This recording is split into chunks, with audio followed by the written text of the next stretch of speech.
Hey guys, welcome. And today we have a very special guest from a company, as you've probably seen from the title, that makes the heart of not only your smartphones, now laptops, and a lot of other gadgets that you've probably experienced. And I have with me Seema. Thank you so much for joining me. Thank you for having me. So, I want to start with some fun facts about Qualcomm. I know probably a lot of our viewers don't know this, but Qualcomm stands for Quality Communication. That's where it Correct. came from. And another fun fact from me is that CDMA technology was actually invented by you guys, and it was the foundation for 3G and what we enjoy 5G on today. Absolutely. But you're from inside Qualcomm, so you have to tell me either a fun fact about Qualcomm or a fun memory of working there. Yeah, absolutely. I've been with Qualcomm now for 12 years.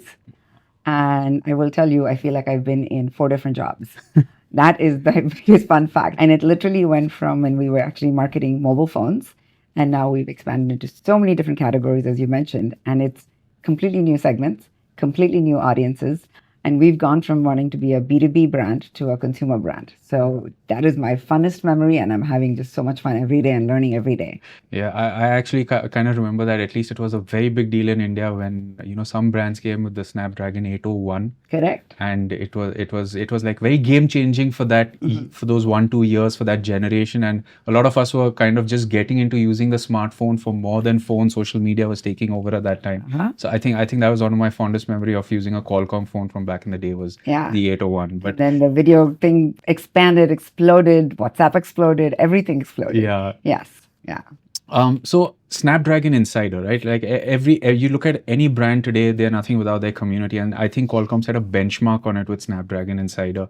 And the one thing that I know, speaking to a lot of people that work in communities and all, is that the relationship between a brand and the community is just very strong. They probably give you a lot of feedback before we even get to see the product. So I want to know your opinion on Snapdragon Insider, how you've built this community, and how you guys have used it as such a great marketing tool. Yeah, absolutely. As we are trying to kind of transition from a B2B company into B2C company, we really truly felt like we needed true advocates out there, like tech enthusiast advocates, people who really appreciate the heart of what's there in their device, right? That's not usually what people look for. They look at the outer packaging and that's what the brand. But what the true tech enthusiast community likes is to see what actually operates this, what does it work on? In India, especially, that is so critical. We have what we call them a cutting edge segment, is what the Indian consumer is called. And they just tend to really care about what's inside. So we want to have those authentic conversations with our consumers. And then what happens is then they become our advocates. They become our marketing engine with a very authentic voice. So that is the effort we started about 4 years ago. We just celebrated Snapdragon Insider's 4 year birthday. And we would just want to keep growing this community. That is really our goal. Yeah, and I think the definition of community has changed so much over the years, right? I mean, being India, the community was where you lived and you grew up and you still spoke about the same products, you watched the same TV shows, and now you're advocating these young guys who will go and spread your word. But when you look at a brand and their marketing to the audience, it's evolved in a country like India a lot. I mean, once upon a time, it was just billboards, print, and television. Absolutely. Today, you have social media influencers, you have targeted marketing through ads. You even the way brands work with publishers has also evolved so much, right? So can you talk a little bit about this evolution of so many marketing channels and keeping India as an important context? Absolutely. And I've had an opportunity of being able to do this from the time when it was just digital and billboards and print ads to where it is now. And what I think has changed with consumers is you cannot talk at them anymore, right? We used to talk at them, they had the mind space, and they were influenced very easily. Now they don't have the mind space. There's so much going on, and we have to earn their mind space. So to earn their mind space, we have to be in there, actually communicating with them, relating to them, and bringing them into the conversation with brands. And I think that's the biggest difference in marketing. Okay.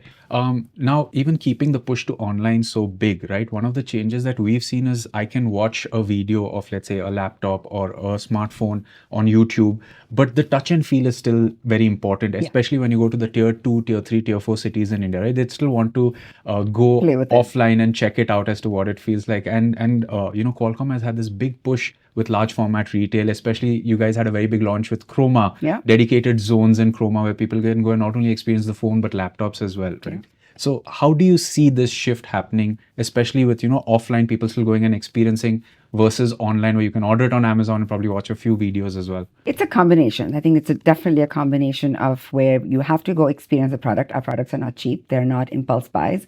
they take heavy consideration. So people like to touch, feel, research, look at their options. And so while they may use the large format retail stores as a place to go research, then they can go make the purchase in online.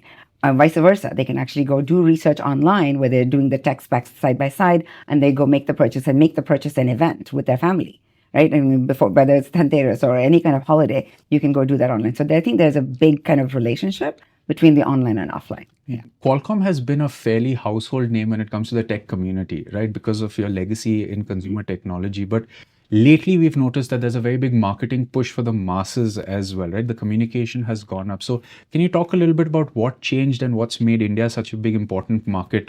So Qualcomm was, kind of became household name, and really, I'm happy and proud to say India is probably one of our most leading countries in terms of our brand recognition and value that we've grown very organically. We were not known to be a marketing company. We didn't invest a whole lot in branding. But as we sort of broke off Qualcomm and Snapdragon and wanted to stand up Snapdragon as a consumer brand, we saw that the trajectory is already there, right? There's so much brand love for Snapdragon already. I can sit in a room and ask people how many know about. I think 80% of the folks in a room will raise their hand. I cannot say it's the same in the Western world.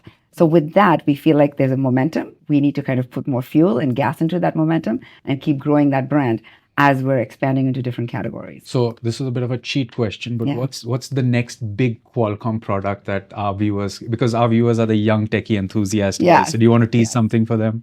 The phone as you know it is a bunch of experiences, right? So I think it's seeing those experiences in lots of different ways.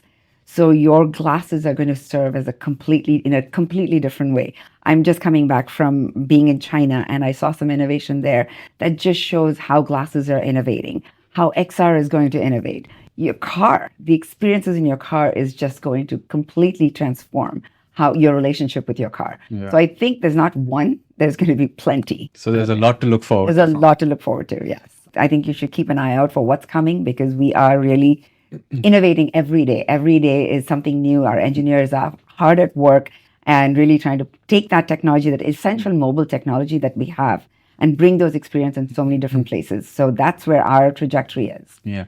I mean, Qualcomm has their chips in so many products which we never thought were a reality. I mean, watching Dick Tracy talk on his wristwatch once upon a time was considered fantasy, and today you can do it. Or watching Tom Cruise get his mission in the glasses, and now you can actually record something. Yeah. So I want to know your favorite sci-fi gadget from a book or a movie that you wish was real. Oh boy, that's a really good question. I would say I think the glasses. I am really looking for the heads-up display.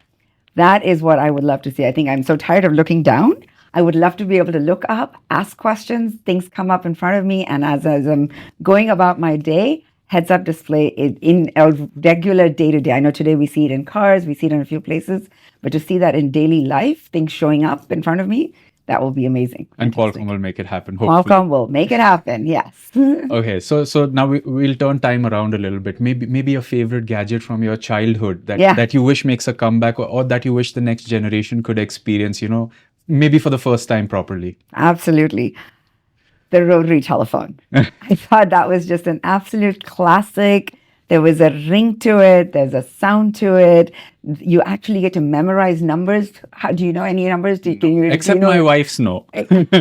Exactly. Nobody knows any phone numbers these days. I think the rotary telephone would be a really fantastic thing to bring back, as opposed to any other device out there. Yeah, and I mean, there are a lot of young kids. If you show them the movie The Matrix, they go in and out of the Matrix using the old phone booths. Correct. So and you would get a lot of young kids asking, "What is that?" So I think yes, a lot of old tech should definitely make a comeback. Yes, I just came from London and I saw the old telephone booths, but not a single soul in there. And I know growing up, we were in there dialing all the time. So yes, absolutely. Calling my parents, being, I'm going to be late today. Yeah, don't worry. But yes, thank you so much for spending this time with me. And thank you everyone for staying tuned for this interaction. As always, you can subscribe to the channel for more such videos.